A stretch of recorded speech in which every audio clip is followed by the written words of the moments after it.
Okay, give me 1 second, guys.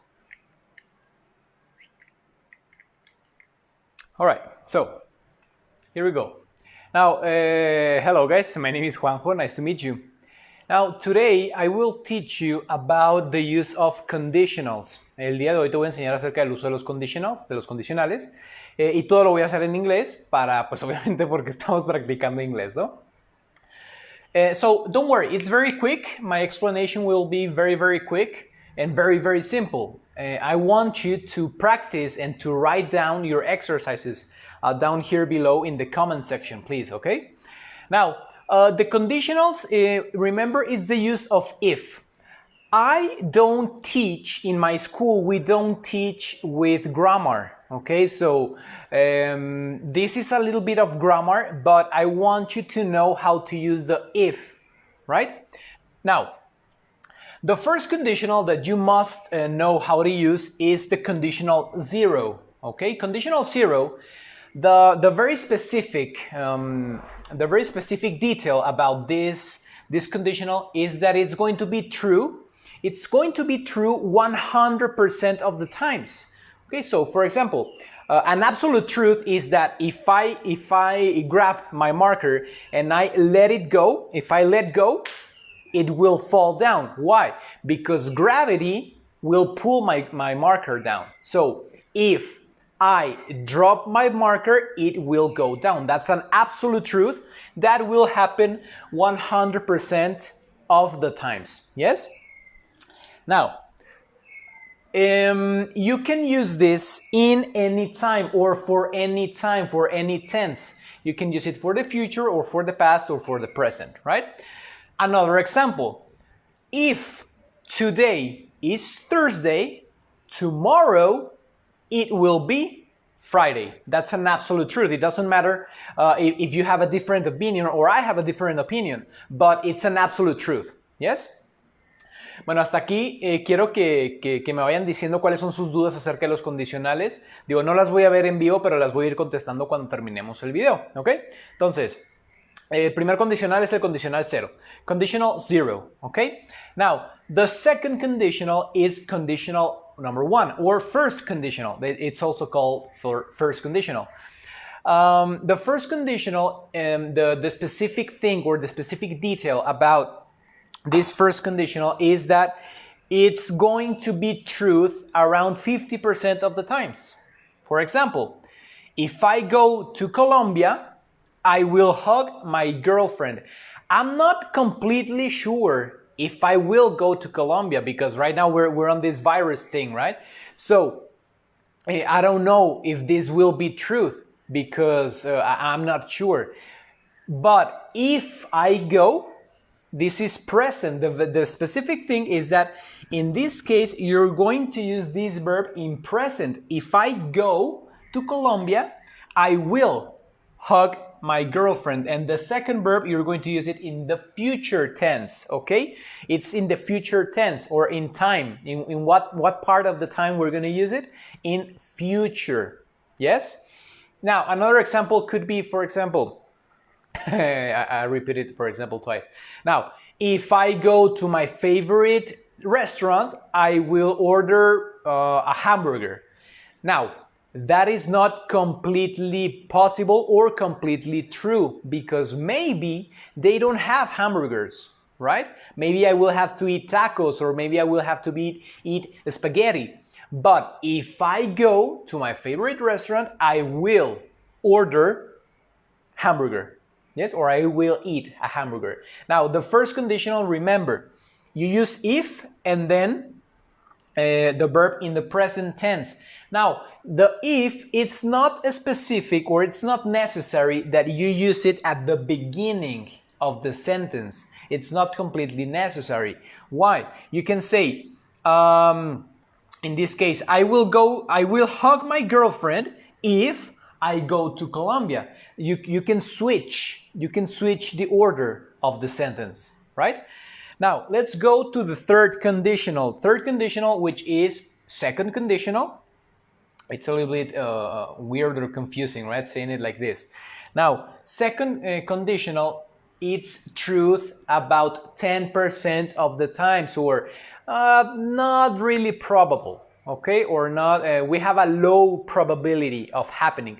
For example, let's say that I tell you guys, so if I were president of Mexico, I would do this and this and this, okay? Or if I were president, this happens a lot with people when they have opinions, right? Or imagine your favorite soccer team. Yes, your favorite soccer team. I don't know if it's Juventus, Real Madrid, Barcelona. It's very common that people, when they are outside the field, they are giving opinions. They say, man, oh my God, if I were Leo Messi, I would do this and I would move like this and I would give a pass and then I would maybe score more goals. Or if I were the coach, I would not put Messi on the front. I would put Messi, I don't know, in the left position or something like that. But it's not very probable. Why? Because what's the probability? Well, honestly, what's the probability of me becoming a president here in Mexico? Or what's the probability of me or you becoming a soccer coach for Real Madrid or for a Barcelona club, right? So it's very low. Now, the specific thing about this conditional is that you are going to use the first verb, you're going to use it in simple past. Okay, let's take a look at this example. It says, if I went out, like right now we are in quarantine, right? Because for this coronavirus thing. Now, if I went out, which is not possible, I would drive a lot because I love driving. So I would drive a lot to take my stress away and listen to music, you know? But I can do it. Right now I can't because we're in quarantine. But if I went out, I would drive a lot. And the second verb, you're going to use an auxiliary would. Always. Would drive. This also takes place in the future tense. Yes? So you say, if I went out, I would drive a lot. There is a very common mistake when people use, or I have seen it in the movies.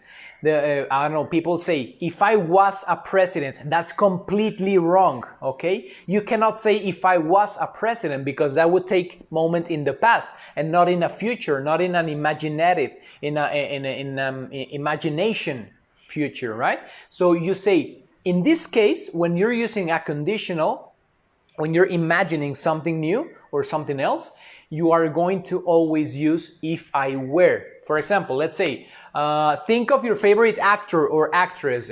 My girlfriend this morning said that Robert Downey Jr., okay, it's her favorite actor. Now, I told her this example. If Robert Downey Jr. were your husband, okay, if he were your husband, you would be all day long with him.